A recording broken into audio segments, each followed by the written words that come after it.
Welcome to True Echo, where every story echoes the deeper truth we all need to hear. What you're about to witness isn't just about diamonds or corporate power, it's about dignity, identity, and the moment a woman reclaims what's already hers. Stay with us. The late morning sun cast golden reflections onto Fifth Avenue, where the polished glass of Solara Fine Jewelry gleamed like a beacon of wealth and taste. Inside, the marble floor sparkled beneath crystal chandeliers, velvet-trimmed cases stood like shrines to opulence, and quiet music whispered refinement into the air. It was a place that boasted discretion and excellence. The kind of place where everyone knew their place, or thought they did. Eleanor Jameson paused just outside the tall doors, resting her hand lightly on the bronze handle. She didn't need to read the name etched in cursive on the glass. She was the name. The brand. The foundation. But today wasn't about ownership. Today was a test. She'd walked into many of her own stores without announcement, no entourage, no clipboard, only intent. And today would be no different. Dressed in a navy blazer and modest flats, her silver-streaked hair tied back in a bun, she stepped inside with quiet purpose.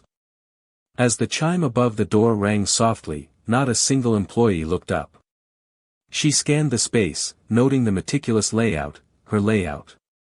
A young man adjusted pendant placements, a girl near the register sorted paperwork, and a woman in cream heels stood as if born to command attention. Veronica Hale. The new store manager. Clean lines, pale blouse, air of cool detachment. Eleanor walked with measured steps to the center of the boutique, directly to the Celestia display, the crown jewel of Solara's premium collection. The necklace at the heart of the exhibit, crescent-shaped with a pear-cut diamond centerpiece, was more than just a product. It was hers. Chosen. Approved. Designed with care. She reached the case, only to be interrupted by Veronica's voice, smooth as glass. "Welcome to Solara. Can I assist you?" There was no warmth, only performance. Eleanor asked to see the Celestia necklace. Veronica's smile faltered just a breath. Then, with a glance at Eleanor's worn bracelet and modest attire, she slipped between her and the case. "These pieces begin at $120, she said, a whisper of warning in her tone. "Most clients book a consultation." Eleanor smiled. "I prefer to browse." There was a pause. A flicker in Veronica's eyes. Calculations behind politeness. "We do have tasteful new arrivals up front, more accessible, of course," she offered lightly, already steering Eleanor away from the center of the store. "I came to see the Celestia necklace," Eleanor said again. Her tone didn't rise, but something in the room shifted. Veronica's smile thinned. "Is it for a special occasion? Does it matter?" "Well, we just like to make sure guests find the right price range." And just like that, the line was drawn, not with slurs, but with suggestion. Eleanor was being nudged, quietly, into a box. A lesser customer. A nuisance.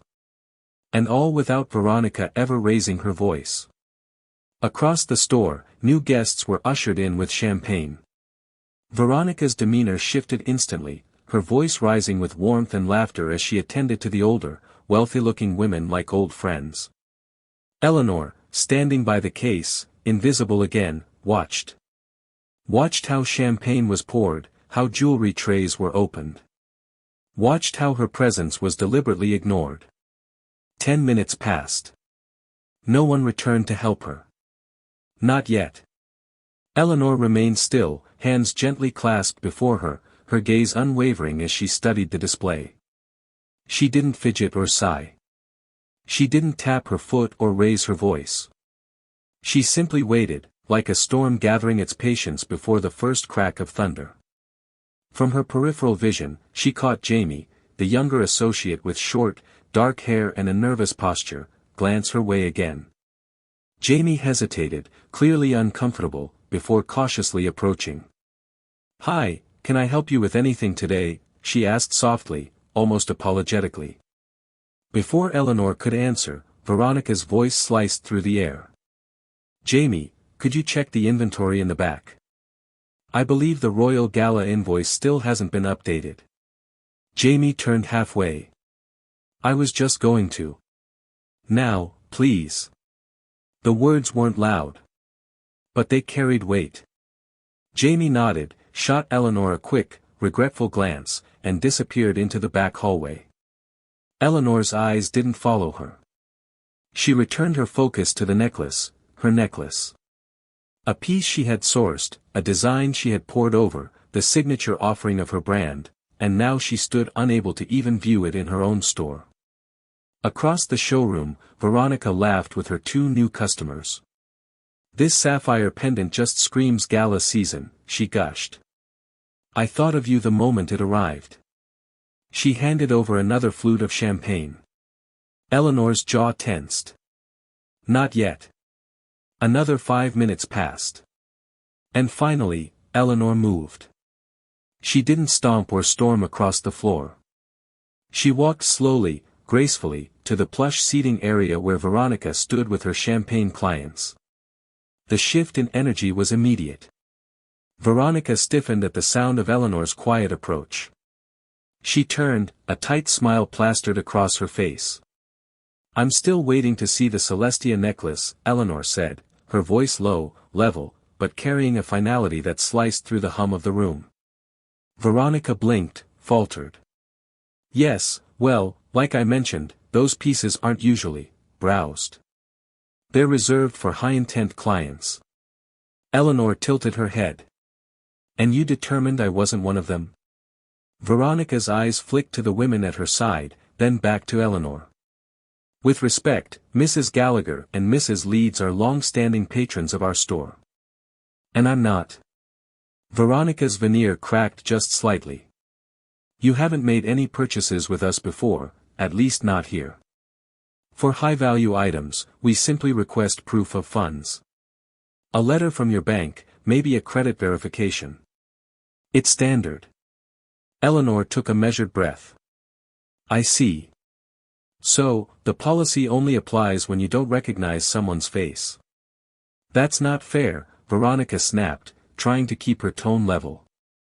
This isn't about race or appearance. This is about business. Then I'd like to do business, Eleanor replied. I'd like to purchase the necklace. Veronica faltered. I'll still need to see credentials. And have you asked the other women for theirs? That's different. No, Eleanor said, her voice quiet but edged with steel. It isn't. The temperature in the room dropped. All eyes were on them now. Even the two women sipping champagne were slowly placing their flutes down. I'd like to speak to your superior, Eleanor said evenly. I am the manager, Veronica replied, her voice brittle. Then I want someone above you. There is no one above me at this location. Eleanor nodded slowly. Interesting, she murmured.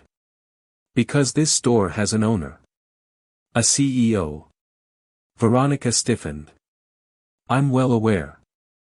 Are you? Yes. I've met her. Eleanor, something.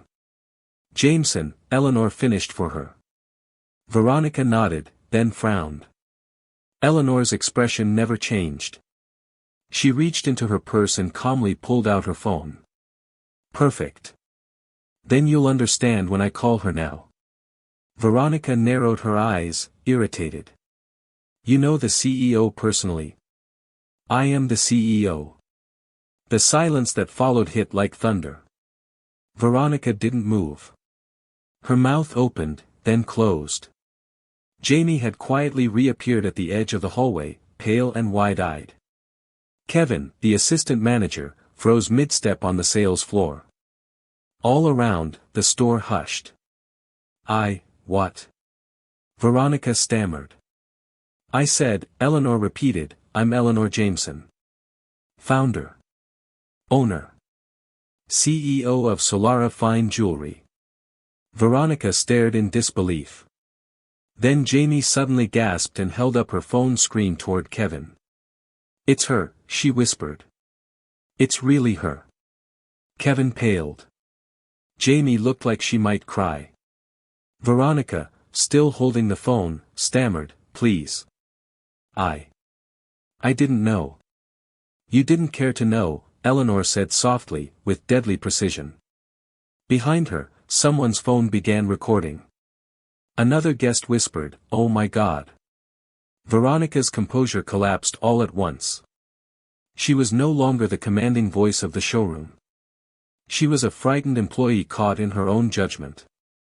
"Please," she whispered, trembling now. "I didn't mean." "You meant every assumption you made," Eleanor replied. "Now it's time to accept the consequences." Veronica looked like the marble beneath her heels might give way at any moment. Her fingers trembled as she clutched the store's landline, her eyes darting across the now silent boutique. Every customer, every associate, every pair of eyes was fixed on her, and none of them looked the way they had 10 minutes ago. "I have children," she said, voice cracking. "I didn't mean anything personal. It's just. I was following procedure." "No," Eleanor interrupted, calm and unflinching. "You were following your own assumptions. There was no procedure. Just prejudice." Kevin took a small step forward. "Miss Jameson," he began carefully. I apologize. I should have intervened sooner. I saw what was happening." Eleanor turned slightly toward him. "You hesitated. But you didn't contribute to the harm. There's a difference. You still have a place here." Kevin swallowed and nodded. Jamie stood behind the counter, biting her lip, visibly shaking. She looked down, trying not to cry. Eleanor turned to her. "Jamie, thank you. You treated me like a person, even when you were being shut down. That doesn't go unnoticed." "I'm sorry I didn't do more," Jamie whispered. "You did more than most," Eleanor said gently. "And you will be rewarded for it." She turned back to Veronica, who had shrunk behind the counter, face pale and tear-lined now. "Please," Veronica whispered. "I've worked so hard to get to this level." Eleanor's tone was low but absolute. "And I've worked for 23 years to ensure that women like you couldn't undo everything I built with one condescending smile. I swear I'll do better. I'll take every training again, I'll shadow." "You had your chance to learn," Eleanor replied. "And you chose not to take it." Veronica finally broke. A sob escaped her lips, muffled by her trembling hands. Eleanor didn't move, didn't gloat, didn't lash out. She simply turned to Kevin. "Effective immediately, you are the manager of this location. HR will be contacting you in the next 10 minutes to finalize the paperwork." Kevin blinked, stunned. "Yes, ma'am. I understand. Jamie is now assistant manager," she continued. "She'll shadow you for the next 60 days. Jamie gasped audibly. "Thank you," she breathed. "To both of you," Eleanor said, "this store is going to reflect the values it was founded on. Excellence. Integrity. And respect." Kevin nodded with new purpose.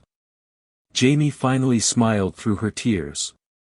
Eleanor's gaze shifted once more to the tall glass doors at the front of the boutique, where Marcus the security guard stood watching, hands behind his back. "Marcus," she called, her voice softer now. "Yes, Ms. Jameson." "You exercised restraint. Professionalism. That matters. You'll receive a commendation and a pay raise, effective today." The man's expression barely changed, but a subtle glint of pride appeared in his eyes. "Thank you, ma'am." Eleanor then looked around the room at the remaining customers, many of whom were still frozen in place. Some had tucked their phones away discreetly. Others stared with open mouths, like they had just witnessed a royal reveal. Finally, she turned back to Veronica. "You can collect your things. You no longer work here." Veronica's knees gave slightly. She didn't protest this time. She didn't ask for more chances. She simply turned, head bowed, and walked slowly toward the back room. As she disappeared, the silence in the boutique remained, a hush that said the balance of power had shifted, and something greater than luxury had just unfolded. Eleanor exhaled quietly. She stood still, centered, the emotional weight of the moment pressing down not like a burden, but like confirmation. A long time ago, she might have shaken after an encounter like this. She might have cried in her car or swallowed the anger with a fake smile. But not today. Today, she had answered the dismissal not with rage, but with identity. She let herself look around the boutique again. The floor was still polished. The lighting was still perfect. But something else had changed. And it wasn't just titles on a name tag. She turned back toward the Celestia case, finally alone with the piece that had sparked all of this. Her reflection gleamed in the glass as the necklace shimmered under the lights. It still tilted slightly, the display case. Half an inch. Barely visible. With slow, deliberate hands, Eleanor stepped forward, knelt and gently adjusted the case into alignment. A small act. No fanfare. But in that moment, the entire store seemed to exhale. The crooked thing was straight again. Balance had been restored. And Eleanor Jameson, the woman dismissed as not worthy to browse, had reminded everyone why she didn't need permission to lead. For a few long, suspended seconds, there was stillness. Not silence in the sense of absence, but a deep, echoing quiet that followed the reckoning. Eleanor stood upright, hands folded once more, her back straight, and her face composed with the serene control of a woman who had long ago learned to hold herself like a fortress. She walked slowly back toward the center of the showroom, each step purposeful, her modest shoes gliding silently across the marble. She paused again before the Celestia necklace. The pendant sparkled beneath the spotlight, every facet of its cut catching the light in a rhythm only she truly understood. Her fingers had selected that stone. Her eyes had approved the final setting. Her vision had built this store from the inside out. Now, it was time to remind everyone of that truth. She turned to the remaining staff and customers. Their expressions ranged from humbled to stunned. A few whispered among themselves, while others simply stood in silent reverence, unsure if applause or apology was more appropriate. "I apologize," Eleanor began, her voice warm but authoritative, "for the disruption." A murmur ran through the boutique. But she wasn't finished. "What happened here today is not who we are. Solara was built on a vision, that elegance should never come with arrogance, and that luxury should never mean exclusion." She let her words settle, making eye contact with Kevin, Jamie, Marcus, and several customers who had witnessed the entire exchange. This company was created to serve every guest with dignity, care, and respect, no matter what they wear, where they come from, or what assumptions others make. That will never change. Not while my name is on the glass. One of the older women, Mrs. Gallagher, stepped forward slowly, looking contrite. Her voice was barely above a whisper. "I had no idea you were the CEO. You carry yourself with such grace, but I admit, I didn't recognize you." Eleanor smiled gently. "That's the point," she replied. "No one should have to prove their worth to be treated with respect." The woman looked down, her cheeks tinged with guilt. "You're right." Another customer, a young black woman in a denim jacket, stepped forward, her voice shaky. "I've walked past this store so many times, but I never thought it was for me." Eleanor met her eyes. "It is. And I hope you'll walk in next time." The young woman nodded, visibly moved. Behind the counter, Jamie had retrieved a cloth and begun polishing the display trays with renewed purpose, her motions more confident than before. Kevin was on the phone in the back, quietly relaying the incident to corporate, but this time with the steady professionalism of someone who now had real authority. The boutique had resumed its rhythm, but with new energy. One that didn't hum with intimidation, but breathed with purpose. Eleanor gave the floor one final sweep with her gaze. She noticed the small details again, how Jamie greeted a newly arrived couple with a genuine smile and zero assumption, how Marcus offered a polite nod to every customer as they walked in, how the music softly returned to its ambient classical tune, delicate strings floating gently above the marble. And then, Eleanor did something unexpected. She pulled out her phone once more, tapped twice, and brought it to her ear. After a few rings, a voice answered. Angela. Yes, I'm at the Fifth Avenue location. The situation's been handled. A pause. Yes. I'd like to authorize a company-wide protocol review. Effective immediately. Another pause. No, not just for flagship stores. All of them. Eleanor's tone was still calm, but every word carried conviction. I want every store to understand that respect is not optional, it's mandatory.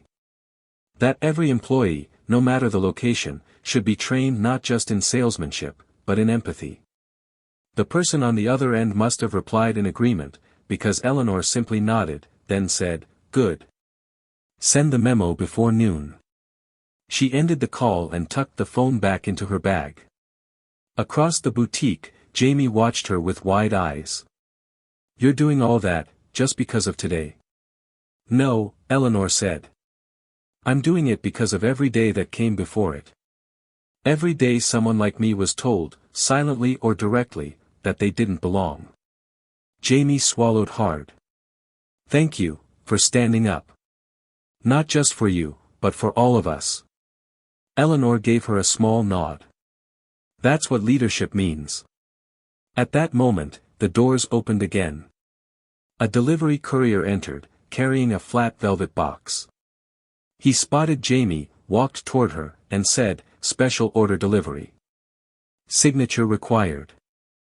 Jamie looked to Eleanor, uncertain. Eleanor nodded. Go ahead. Jamie signed the device, then opened the box slowly. Inside was a stunning, custom-designed emerald bracelet, a piece Eleanor herself had greenlit months ago for the new Legacy line. The courier smiled, turned, and exited. Jamie turned to Eleanor. This was meant to be picked up later today. I know, Eleanor said. But I want you to put it in the front case. That's the piece I want our next guest to see first. Jamie blinked. It's one of our highest ticket items. Exactly, Eleanor said. Make it the first thing every woman sees when she walks in. Jamie nodded and walked off with the box in hand, her steps sure now. Eleanor looked once more at the Celestia case. It was perfectly straight now. Everything in its place. Everything, earned.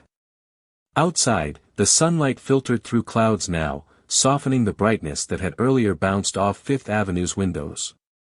Inside Solara, a quiet buzz had returned, but it carried new meaning. Customers approached with more curiosity, employees moved with renewed care, and Eleanor stood not just as the store's unseen architect, but as its present, undeniable soul.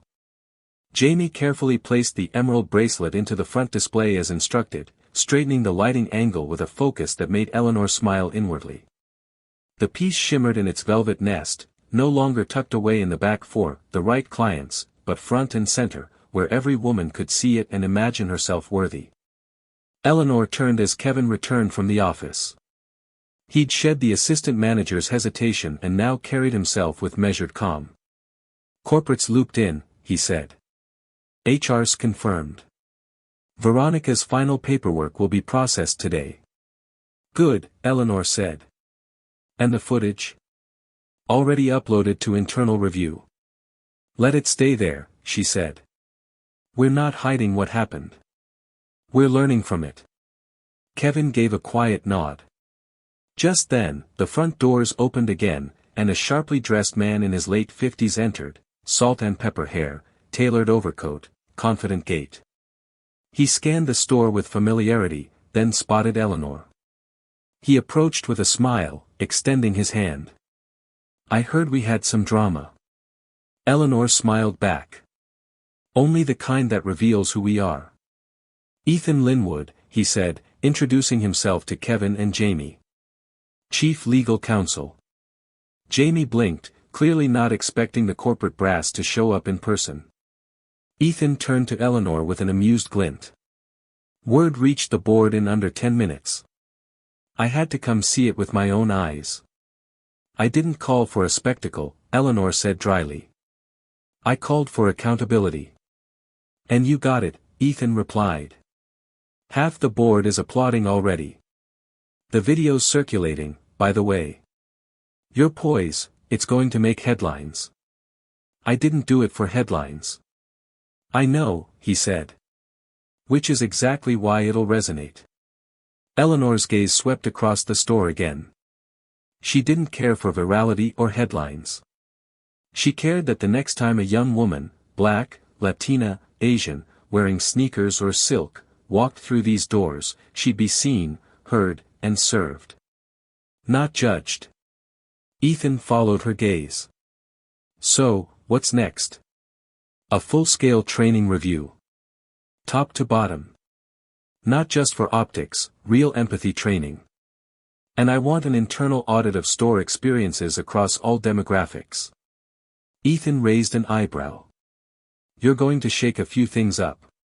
That's the point, she said. He chuckled. I'll draft the memo. As Ethan turned to head toward the office, Eleanor walked over to a glass display featuring her latest philanthropic initiative, the Grace Line, which donated a percentage of proceeds to scholarship funds for underrepresented design students. She stared at a photograph inside the case. A younger version of herself stood beside a first-generation college graduate receiving her internship badge. It wasn't jewelry Eleanor was most proud of, it was opportunity. A customer approached shyly, a girl no older than 20, dressed in jeans and an oversized sweater. Ms. Jameson, she asked. Can I ask you something? Eleanor turned, meeting her gaze. Of course. I saw what happened. And I just wanted to say thank you. You didn't yell or throw anything, but you made her shake. How did you stay so calm? Eleanor thought for a moment. Because I wasn't here to prove my power. I was here to protect my purpose. The girl's eyes widened a little. That's, wow. Always remember, Eleanor said gently, people will doubt your worth. That's their mistake.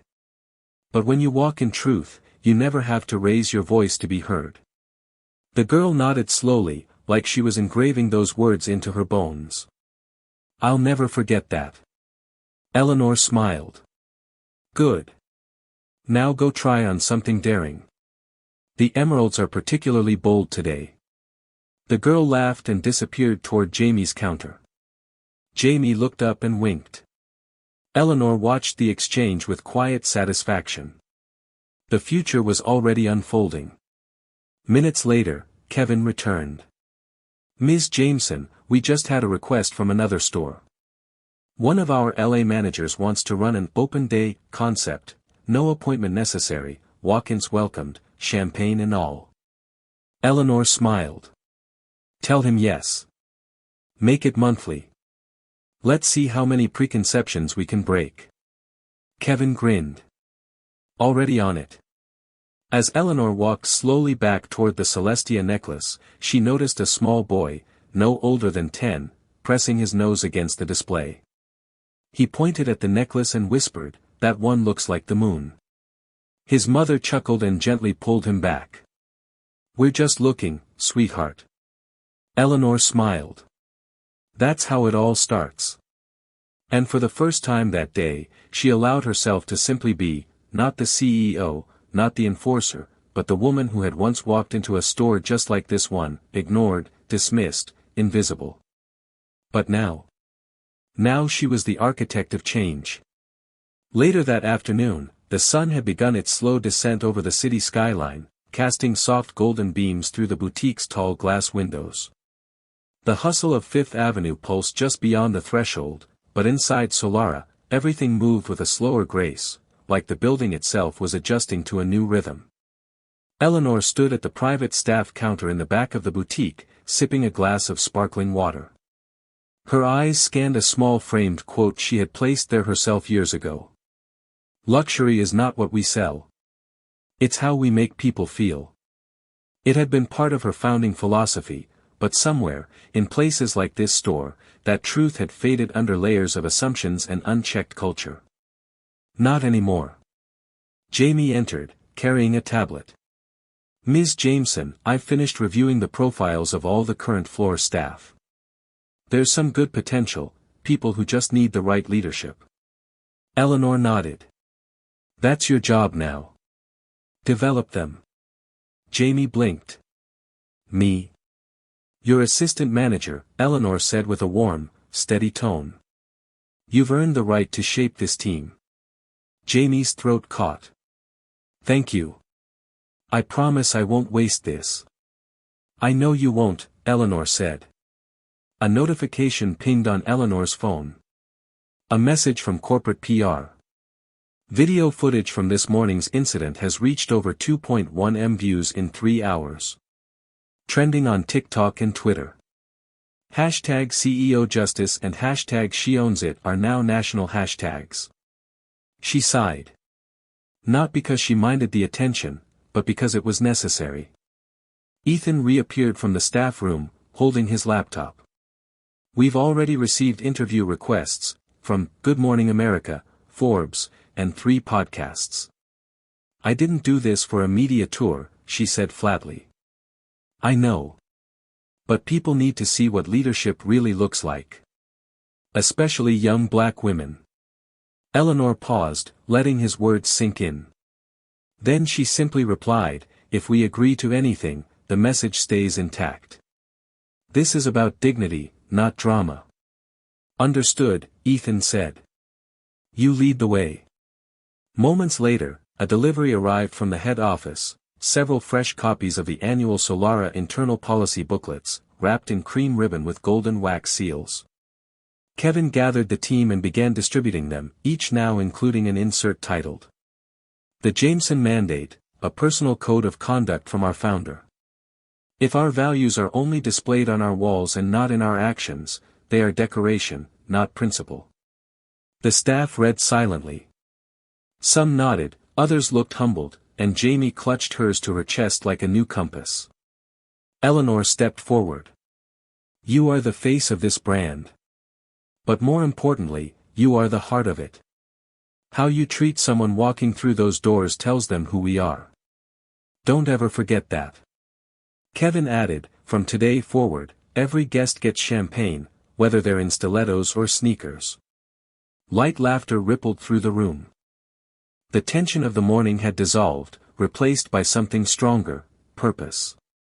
A young delivery intern approached Eleanor next, timidly holding out a small black velvet box. "Ma'am, this just came in from our Antwerp partner. It's labeled for you." Eleanor raised an eyebrow, opening the box carefully. Inside lay a single item, a flawless pear-shaped diamond. The twin to the one in the Celestia necklace. She had purchased both stones years ago, but had given this one away for safekeeping during a difficult merger. Its return, today of all days, was poetic. She looked at the diamond, then at the new staff gathered around her. "Jamie," she said, handing her the box. "Get this to the design lab. I think it's time we create a new centerpiece, something bold, unmistakable." Jamie's eyes widened. "A new signature piece?" Eleanor nodded. "We'll call it The Reclaim." Kevin grinned. "Now that's going to make waves." Eleanor gave a soft, content smile. But the day wasn't quite done yet. A final customer entered the boutique. She was elderly, black, and wearing a Sunday best dress paired with weathered shoes. Her cane tapped gently as she walked toward the displays. Jamie approached her instantly, offering support, and a seat, and, without missing a beat, a flute of champagne. Eleanor watched from a distance as the woman lit up. Jamie crouched next to her, describing pieces with genuine joy. The woman pointed to a mid-range ruby ring. "That one reminds me of the one my mother wore when she cleaned houses. Said one day, I'd wear a better one." Jamie beamed. "Would you like to try it on?" "I don't have enough to buy it, darling." "You don't have to buy it," Jamie said. "You just have to feel how it fits." Eleanor turned away, her throat tight. That, right there, was the brand she built. Outside, the sky deepened toward twilight. Inside, a legacy had been restored. Evening light bathed the boutique in a soft amber glow as Fifth Avenue began to wind down from the day's bustle. The rhythm of the city softened into a quiet hum, and within Solara Fine Jewelry, a new energy had fully taken root, one grounded in accountability, inclusion, and undeniable strength.